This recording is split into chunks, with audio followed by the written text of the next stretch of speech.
يا الله. السلام عليكم ورحمة الله وبركاته اخواني واصدقائي، وحياكم الله اخواني واصدقائي. البوكس رقم 7 وصلنا له، وهذا البوكس عبارة عن تفريخة مشتركة ما بيني اني وما بين الاخ والصديق البطل وسام فيليب. وسام فيليب قبل فترة من صار مزاد السبيشال اللي بالواتساب، عرضا كم قطعة من حمام الدكتور، من ضمنهن هاي القطعة المميزة اللي هو الفحل اللي نهاية رقمه 650 ابن ال 309 على 59، اخو الاولمبيك ستورم، الطيرة عاصفة الاولمبيات، الطيرة اللي اخذت اولمبيات مو العام اللي قبله، هذا يصير اخوها من الاب، لان ابو الاولمبيات الاولمبيك ستورم ابوها ل 309 وهذا ابوه ل 309، وحاليا يملكه الاخ والصديق مثل ما قلت لكم وسام فيليب. فكان المقترح من عنده وانا رحبت به كل الترحيب طبعا انه هذا الطير ينطبق على طيره من اختياري. الصراحه الطيره اللي اختاريت اياه اخواني واصدقائي، هاي شوي تقرب لي، هاي الطيره طيره جدا مميزه اخواني واصدقائي. الصفر 91 طبعا. خلينا نحكي بالبداية من فوق عنها. أبوها 695. 695 هذا أبو الأبطال إخواني وأصدقائي، أبو الأبطال. يعني عندنا هنا شوفوا، عندنا هنا هذا واحد من أبناء 58، هاي نتائجه. هنا 57 هاي نتائجه، هذا أبوهن يصير. هاي 89 هاي نتائجها، وهاي 43 يعني هذا ابو الابطال، هوايه طلع ابطال، فبالتالي هاي الابطال يصيرون اخوان الصفر 91. هسه نحكي عليها، يعني اللي دا نحكي عليها ابوها يصير ابو الابطال، وبالتالي هي تصير اخت الابطال بالنسبه من فوق. هاي انتهينا من عندها. طبعا مرجع هذا الطير يرجع للديجان اخواني واصدقائي، يعني هو حفيد الديجان، حفيد الديجان، ابوه الباور جان، وهو اسمه باور ليو. طير مميز عند الليو هيرمنز بشكل مو طبيعي، يعني هذا الطير خرج ابطال من كان عند الليو هيرمنز اللي هم هذولا، بالاضافه الى هاي الطيره 091. هاي من ناحيه الاباء. من ناحيه الامهات، هاي الطيرة عبارة عن حفيدة كيتل نيو جولدن ليدي. هاي التفريخة الطبيعية اللي أكثر من مرة أنا شارح شنو معنى التفريخة الطبيعية.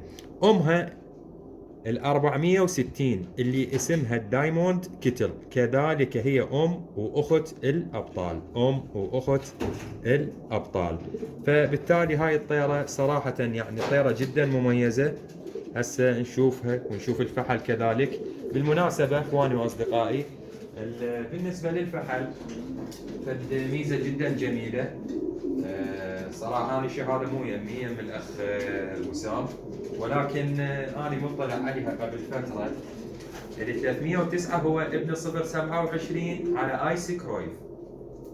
ايسي كرويف 027 مطبوق على ايسي كرويف، طالع ل 309، ومن جوا ال 59 بنت المعجزه الميراكل ل 307 على الليدي كرويف.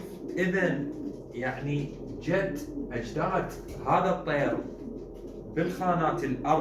بالخانات الاربعه كلهم ابطال، اللي هم الصفر 27 والايسي كرويف البطله، بنت كرويف الخارقه، كذلك ال 307 اللي هو الميراكل البطل، ومطبوق على الليدي كرويف كذلك هي بطلة. فعبارة عن عائلة أبطال، وبالتالي مثل ما قلت لكم نصف أخت إلى هذا الطير اللي هي الأولمبيك ستور ال 636 البطلة اللي أخذت أول ناشونال ايس فيجن، وأخذت أعتقد ثاني بروفيشنال، وأخذت ثالث أولمبياد على مستوى هولندا. أبو وياي أبي أشوفكم مستوى هاي التركيبة.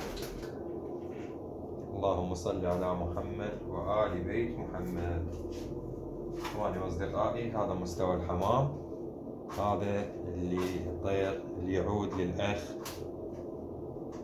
وسام فيليب اللي رسى عليه بالمزاد، وحتى كان سعره يعني أتذكر 6350 دولار، يعني 63 ورقة ونص.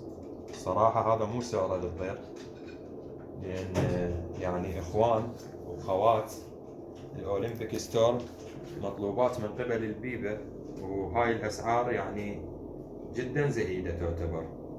ولكن يعني بوقتها الدكتور هي مبادرة من عنده صراحة، نزل كم حمامة طلب للأخوة بما فيهم هذا الطير المميز، وصار من حصة وقسمة أخونا وسام فيليب، يستاهل كل الخير طبعا. وهسه حاليا احنا وياه بصدد هاي التفريخة المشتركة مع الطيرة المميزة 091 اللي هي حفيدة كتل على نيو جولدن ليدي. كذلك أبوها مثل ما قلنا أبو الأبطال، تصير هي أخت لكثير من الأبطال. ابقوا وياي خلي أشوفكم 091. أفلح من صلى على محمد وآل بيت محمد. إخواني وأصدقائي هاي 091. إخواني وأصدقائي هاي أخت الأبطال، هاي الطيرة أخت الأبطال، وهي نفس الوقت حفيدة الكتل على نيو جولدن ليدي. أمها هاي الطيرة أمها بطلة، وكذلك أم الأبطال وأخت الأبطال. صراحة طيرة ولا أروع، يعني بالفحص تقييمها كامل، يعني طيرة ما أعرف يعني صراحة قليل ما نحكي عن هاي الطيرة، قليل بحقها صراحة. هي طيرة مميزة جدا كانت عند الدكتور أحمد مجيد، ولكن يعني الرجل خلف الله عليه، خلف الله على الأخ أبو رضا العبادي اللي رشح لنا هاي الطيرة في وقتها، وقال هاي لازم تدخل الاستوكات التبزير عندك إن شاء الله، هي مصنع للأبطال. تحياتي لكم، أخوكم صلاح تميمي.